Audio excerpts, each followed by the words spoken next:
I spent the entire evening making the pumpkin pie my cousin Julia complimented last holiday season. Deep down, I knew the invitation, just like every year, was more of a courtesy than a genuine gesture. I was always the last name on the list, but Josh and Lily were so excited that I couldn't say no. We arrived at my sister Rebecca's house right on time. Her suburban mansion in North Salem was decked out with twinkling lights on the iron fence and wreaths in every window. Josh clutched my hand tightly, and Lily held the pie box as if it were a priceless treasure. Rebecca opened the door, her smile polite and calculated. She wore a wine-colored velvet dress, her hair perfectly curled, stepping out like she was about to walk onto a stage. "Oh, Caroline, you came." I leaned in for a quick hug, but she didn't return it. Her eyes scanned the pie box. "I told you not to bring anything this year. Pumpkin pie? Let's hope it's not too sweet." Then she turned and walked back inside without waiting for a reply. Inside, laughter filled the air, mixed with the scent of turkey and cinnamon. Everyone was dressed beautifully, chatting and laughing around a long, magazine-worthy dinner table. We stood near the door, lost among familiar strangers. No one offered us a seat, no one greeted us. They talked as if the three of us were just shadows in the corner. I kept smiling. I set the pie on the kitchen counter while Josh helped Lily take off her coat. She looked up at me and whispered, "Mommy, why isn't anyone saying hi to us?" I knelt to tie her shoelace and whispered back, "They're just busy, sweetheart." Rebecca returned, glancing at her phone. "I just checked the seating chart. It's a bit tight. Caroline, you don't mind sitting in the side room, do you? There's a small table in the laundry room. It's been cleaned." I thought I'd misheard. "The laundry room?" "Yes, it's clean and quiet. The kids will be more comfortable there," she winked. "You know, better than having them squeeze in with all the adults." Josh held my hand. Lily lowered her gaze. I smiled faintly, picked up the pie, and followed Rebecca's direction. The side room, past the back door, was literally a laundry room. Washer still humming. A small wooden table was pushed against the wall with 2 folding chairs and a tiny plastic kids' chair. No tablecloth, no warm lighting, just a buzzing fluorescent bulb overhead. I set the food down and took a deep breath. Josh sat silently. Lily climbed onto the plastic chair, her tiny hand resting on her knee. No one spoke. I opened the pie box and served 3 small slices, knowing no one else would touch them. Laughter from the living room pierced through my composure like needles. My throat tightened when Lily asked, "Why doesn't Aunt Rebecca want us to sit with everyone?" I smiled again, the same smile I'd trained myself to wear for years. "It's not that they don't want us there, they just don't understand, honey." Josh stared at me. "Maybe next year we shouldn't come, Mom." I didn't answer right away. I looked at my kids, one still trying to understand why we were left out, the other pretending not to understand anymore. And at that moment, under the cold white light and the hum of the washing machine, I knew. Today wasn't a holiday. Today was a lesson, and I had learned it. I sat upright, poured water into 3 plastic cups like we were in a fine restaurant. "Happy Thanksgiving, babies. Wherever we are, as long as we're together, that's enough." Lily smiled. Josh raised his cup, his eyes no longer sad, and I thought to myself, one day, I'll show them. Not with anger, but with my worth. I was about to throw away the leftover pie when we heard tires screech outside the tiny window above the washer. All 3 of us looked up. Josh raised his eyebrows, Lily sat up straighter. Headlights swept across the wall and stopped right at the back door. A long, sleek black car pulled up quietly on the gravel path leading to the backyard. Not an SUV, not a neighbor's car. A limousine. Josh leaned toward the window, wide-eyed. "Mom, that car." I stepped beside him, peering through the frosted glass. A man in a black suit, wearing a hat and white gloves, opened the back door. Then a woman stepped out. poised, composed, her heels clicking softly but decisively on the gravel. She wore a slate blue wool coat with a high collar over a knee-length sweater dress. Her silver hair was neatly pinned up. Her face showed signs of life lived fully but no bitterness. She looked around calmly.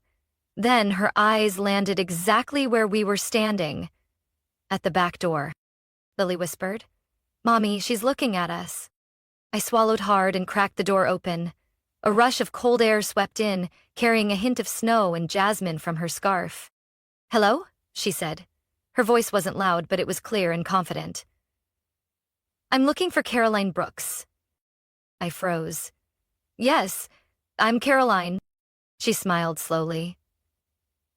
"Good. I'm Evelyn Rhodes, Executive Director of Voices Rising, a foundation supporting single mothers and women who've been pushed to the margins." She stepped forward. "I'm here because of a post you wrote last year on a community forum about rebuilding your life after living in a shelter." My heart skipped a beat. That post. I typed it on my phone one late night after work, while Josh had a fever and Lily was asleep on the couch. I didn't write it for attention, just to let something out. I never thought anyone would read it. Evelyn continued, "Your post spread through our network. We've been searching for you for 6 months. When your name appeared on an old volunteer registry, I decided to come myself." She glanced around at the laundry room setting. "I didn't expect to find you here." I blushed. "I didn't expect to be found in a laundry room."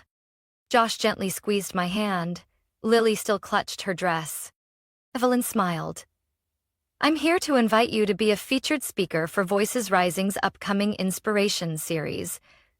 We'd like you to be our keynote speaker at the spring conference, to share your story. From the beginning. No filters, no embellishment. You'll be compensated fairly. We also want to publish your story as a book, with full editorial control in your hands." I stood frozen, unsure what to say. Part of me didn't believe it. Another part felt relieved. "Are you sure?" I heard myself ask.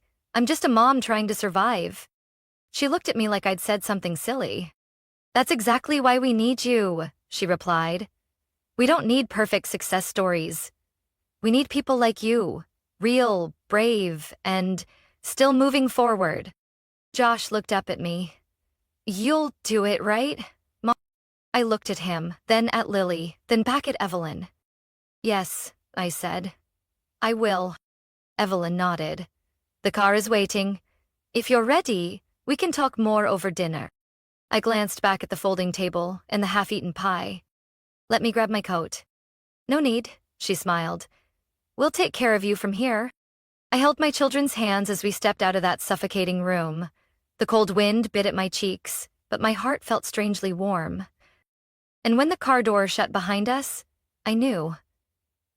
The world had just shifted. Not because I fought for a place, but because, finally, my worth had been seen. On the way to the restaurant Evelyn had reserved, I was still in disbelief. Josh sat beside me, clutching the pumpkin pie like it was treasure, while Lily leaned against me, her wide eyes fixed on the softly lit ceiling above. Outside the window, Rebecca's neighborhood faded behind us, like a memory being quietly erased. Evelyn smiled at us through the small divider window between us and the driver. "I know this might all feel sudden, but I've wanted to meet you for a long time, Caroline." I turned toward her. "You said you found me because of a post?" "Not just one," Evelyn nodded, her voice low and warm. "A whole series of short posts you shared over about 6 months after leaving your ex-husband. You wrote about your night shifts at the restaurant, about having only $3 left for gas, about turning a packet of instant noodles into a living room party with your kids." I read every word, and I cried. My cheeks flushed, not from shame, but from overwhelm. I had written those words in silence, late at night when the world slept and I sat on a wooden kitchen chair trying not to wake the kids. I never thought anyone would read them, let alone someone like Evelyn Rhodes. I still remember one line, she continued. I don't want my kids to think they have to toughen up to survive. I want them to know they deserve to live, to breathe, and to dream. Evelyn looked at me for a long time. I've never read anything so honest. I clenched my hands gently, trying to steady my voice. I just wrote so I wouldn't fall apart. And that's what made it powerful, she said. Voices Rising is hosting our spring summit soon, bringing together activists, writers, educators, and single mothers from across the country. We need someone to open it, not with credentials, but with heart and lived truth. I want that person to be you. I looked at Josh and Lily. Josh sat still, staring out the window, but his hand rested lightly on his sister's shoulder. Lily remained tucked close to me, nodding softly as if sensing a shift in our lives. But I've never spoken in front of a crowd, I said quietly. I'm not a polished speaker. Evelyn placed a hand on her chest. Caroline, what moves people isn't polish, it's truth, and your truth is what they need to hear. I stayed quiet the rest of the ride. When the car pulled up, the driver opened the door and I stepped out with my children. The restaurant sat tucked into a quiet corner of the city, understated, refined, with warm yellow lights and the smell of fresh bread in the air. We were led to a private room. On the table was a customized menu for the evening and a thin folder placed in front of me. Evelyn gestured toward it. A preliminary contract. If you agree, we'll cover everything. Travel, lodging, childcare, whatever helps you focus on telling your story. I opened the folder and skimmed the neatly typed, respectful text. My name was printed boldly at the top. Caroline Brooks, keynote speaker, Voices Rising, Spring Summit 2026. I exhaled, a long, choked breath of relief and disbelief. I used to think the years I spent struggling through life left nothing behind but exhaustion. But it turns out, the late nights writing blog posts on my old phone, the short journal entries I thought were forgotten, had become the bridge leading me into the light. Evelyn raised her glass of water and looked at me like she saw a version of me I hadn't dared to believe in. I believe in you, Caroline. And I think it's time you believe in yourself, too. I never imagined a night that began in a laundry room could end in an elegant restaurant beside a woman who had read every word I'd written in my weakest moments. Evelyn didn't just speak kindly. She treated me as someone who mattered, not someone who was barely included. When she pushed the contract toward me, I hesitated. The bolded words on the first page made me pause. Caroline Brooks, author and keynote speaker, Voices Rising, 2026. I read it again, slower this time, afraid it would disappear if I blinked. Is this real? I whispered. Evelyn nodded, still smiling patiently. Very real, Caroline.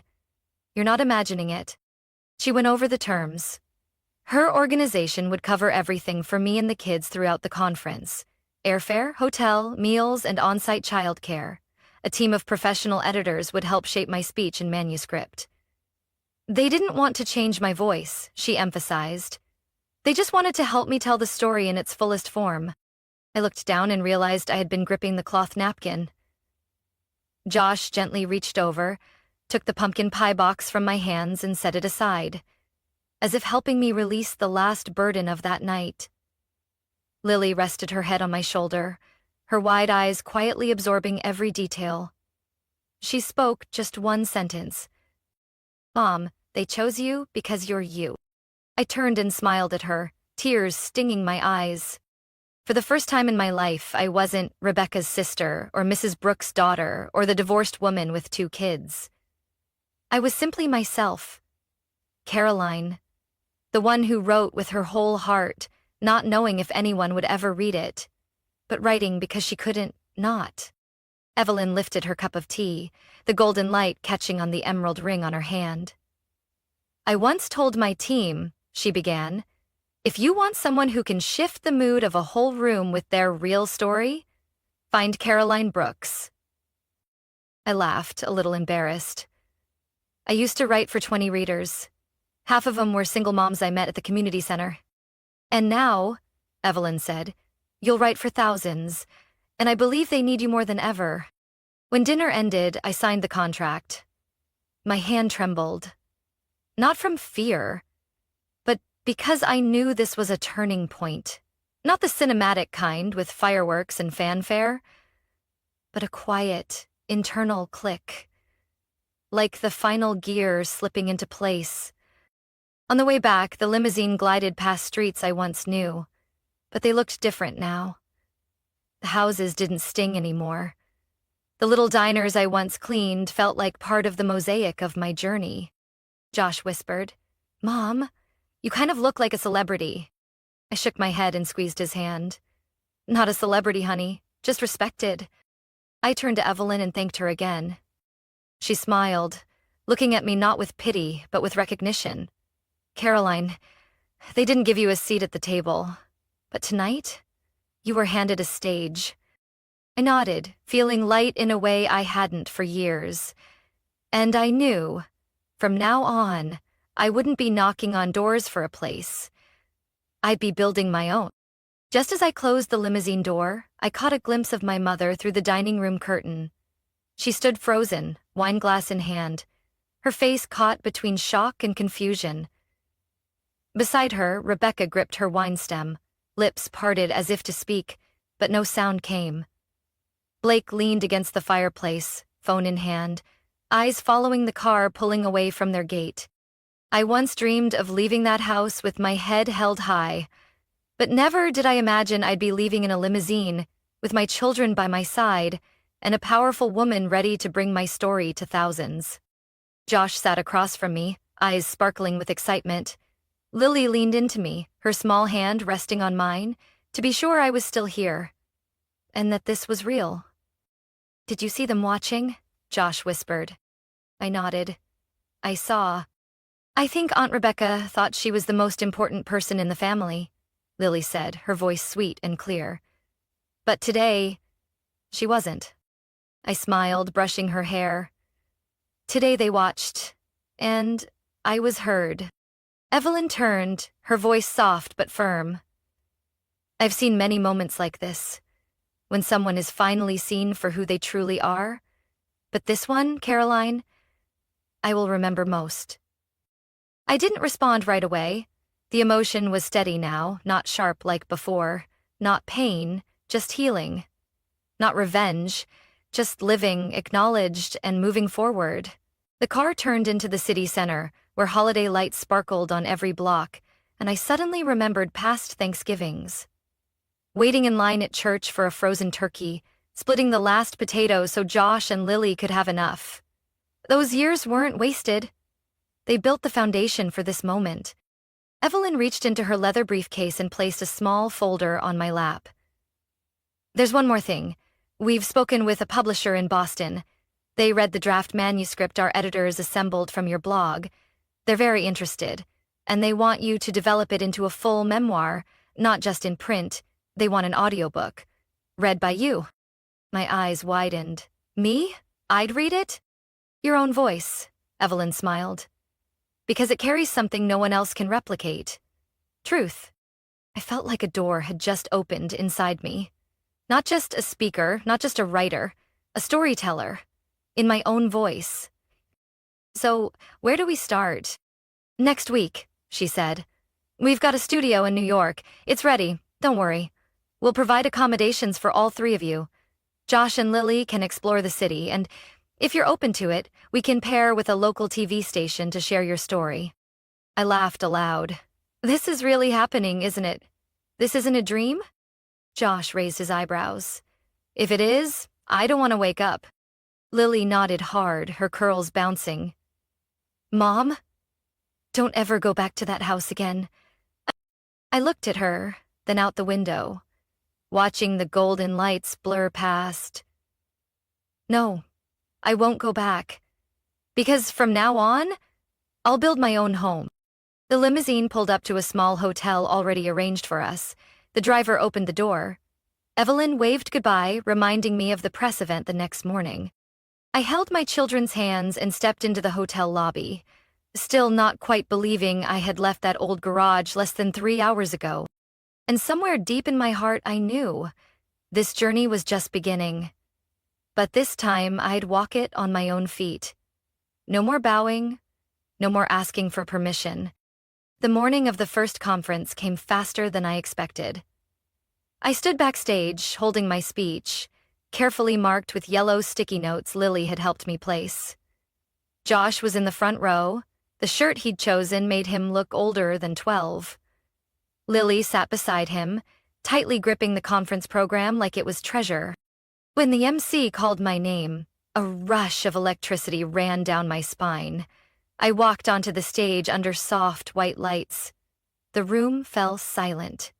Hundreds of women from all over, some in tailored suits, some in simple clothes, watched me with open, hopeful eyes. I began with where it all started, the laundry room at my sister's house on a cold Thanksgiving. I told them about the years in a 2-bedroom apartment, working 2 shifts a day and blogging at midnight to hold myself together. I didn't sugarcoat anything.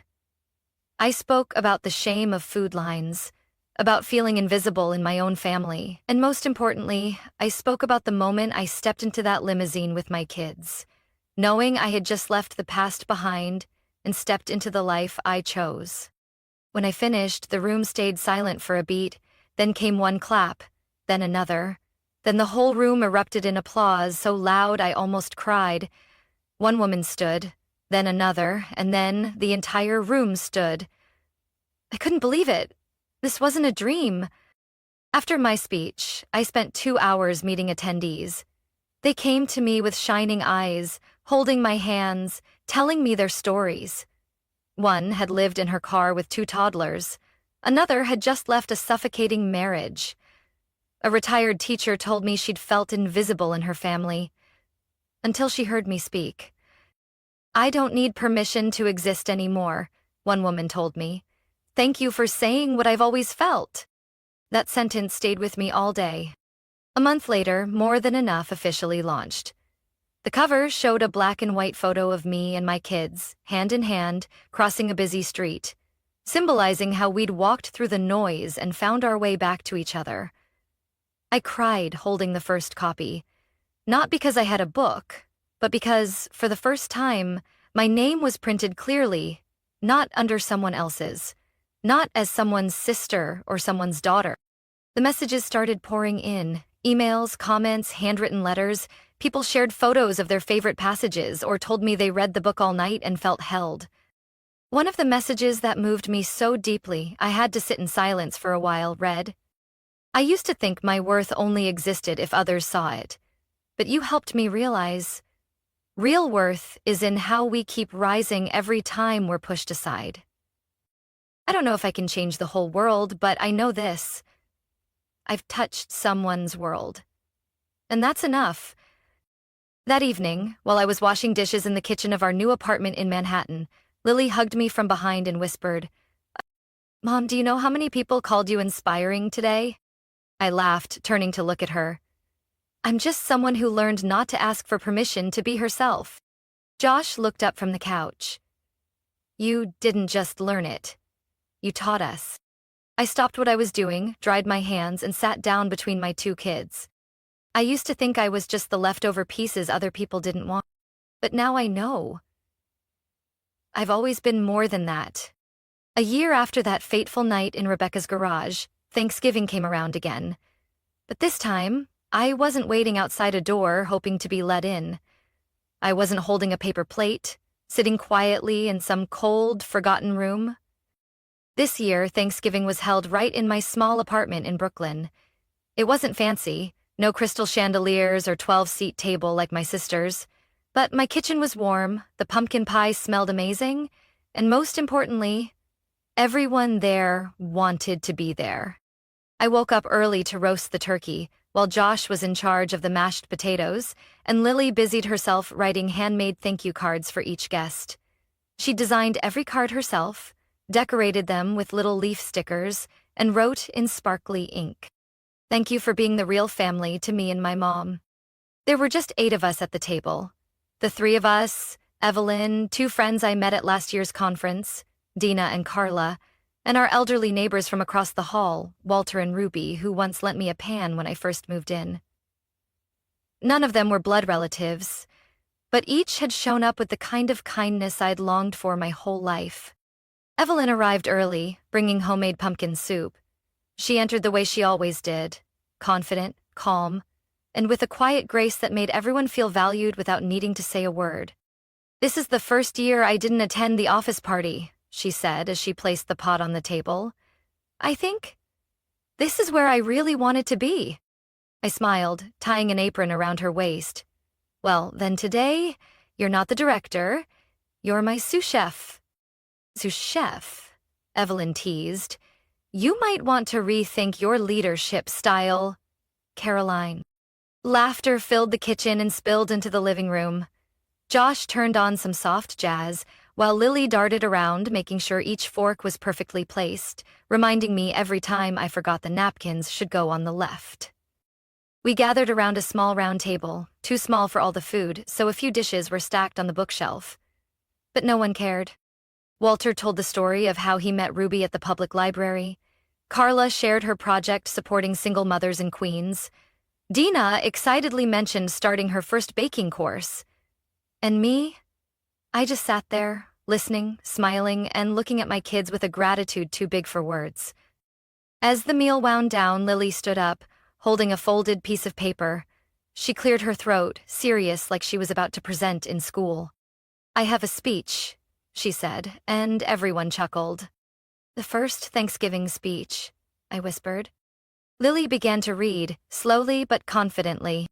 "Last year, I ate Thanksgiving dinner in a laundry room. I didn't understand why we were placed there. But this year, I get it. Because if we hadn't been put there, we wouldn't have found the place we belong. Today, I know I'm home." I covered my mouth, tears slipping out before I noticed. Evelyn gently placed her hand over mine and gave it a soft squeeze. Josh stood up after his sister, quietly adding, "Mom, we're proud of you. Thank you for never stopping." I stood too, raising my glass of apple cider, my voice trembling. I used to think family was something unchangeable, those who gave birth to us, raised us. But now I understand. Family is the people who choose to love you freely, every day. And today I'm surrounded by the family I built with my own heart. We clinked glasses. Not in unison, not perfectly, but with sincerity. After dinner, Lily pulled out an old board game and Josh replayed the video of my conference speech. I didn't stop him. I'm not afraid of hearing myself anymore. The voice in that video belonged to a woman who once felt invisible, but who now knew she didn't need permission to matter. That night, after everyone left, I sat in the kitchen holding a warm mug of tea, candles flickering low. A new message came in from my mother, just like every year. Cold, short. "Hope you're doing okay. Happy Thanksgiving." I didn't respond right away. I looked around our little apartment. Crumbs on the table, Lily's card still in the center, and laughter still echoing softly in my heart. I smiled. I was okay. More than okay. Because I had found a family that didn't need to share my blood to be part of my soul. A week after Thanksgiving, I received an invitation from the National Women's Conference. They wanted me back as a guest of honor for the closing session, but this time not just to speak. They wanted me to join a roundtable with women who had heard my speech the year before and made powerful changes in their lives. I said yes without hesitation, because I knew my presence wasn't about proving anything anymore. It was about listening, sharing, and reaffirming one truth. Sometimes being pushed aside isn't the end. It's the beginning of something far more meaningful. This year's conference was held at a newly opened art center in Chicago. When I walked into the auditorium, I felt no fear or doubt. I wore a soft gray suit designed by Carla, my dearest friend from last year's summit. Pinned to my jacket was a small wooden table brooch, the symbol of the new project Evelyn and I had launched. Build your own table, helping women build careers and confidence from the ground up. I sat among 6 women, each one a living story. One had been shut out by her family, Another had overcome abuse, unemployment, or loss. But all of them had one thing in common. They heard my story a year ago and asked themselves, if she did it, why not me? The first to speak was Marcy, a retired teacher. She said that after watching my video, she applied to volunteer at a skills center for single mothers. I used to think I had nothing left to offer, she said. But then I realized worth isn't in titles. It's in making someone feel seen. Next was Shonda, a mother of 3 who had once been homeless. Now she ran a small bakery near her kids' school. I watched the part where Caroline said, "We don't need to ask for seats. Build your own table." And I started saving pennies and digging up my grandma's old recipes to carve out my own place. I listened to each voice, my heart filled with something raw and real, faith, effort, and dignity rediscovered. When it was my turn, I didn't use my prepared notes. I stood, took a deep breath, and looked into the faces waiting for me. I used to be the one behind a closed door. I thought I had to be softer, smarter, less troublesome to earn a place at someone else's table. But the truth is, sometimes people don't reject you because you're lacking. They reject you because they don't know how to value you.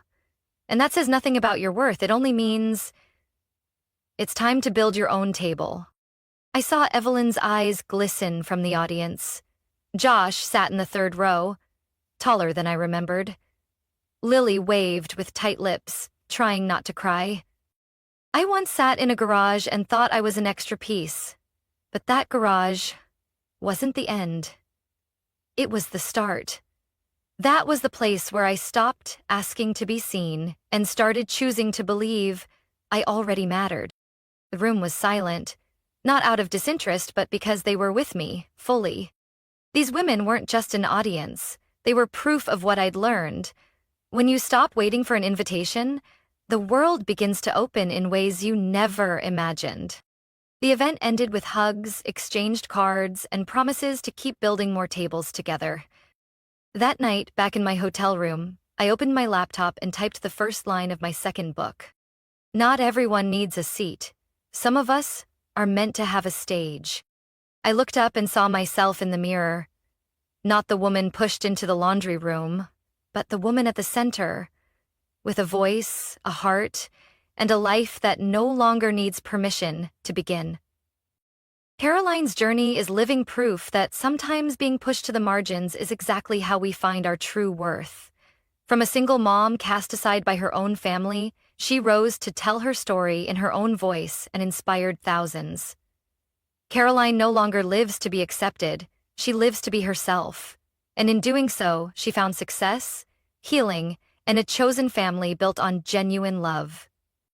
What do you think of Caroline's journey? Have you ever experienced a moment like hers?